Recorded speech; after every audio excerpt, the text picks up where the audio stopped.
तो सदस्य आज्ञा माने आ हमर भोडी माने फरमाइश करछन ओहरे ओहरे तो तांकर फरमाइश हिसाबे ओहरे ओहरे गामा जेतु बहुत बेले कहछन ई गीतटा गावा लागि तो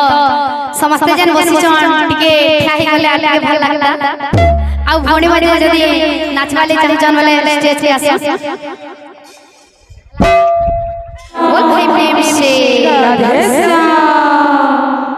साथी संगे गेले रहा नदिया धारे साथी संगे गेले रहा नदिया धारे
झूला पाना तमा झूली झूली झूली झूली जनता ना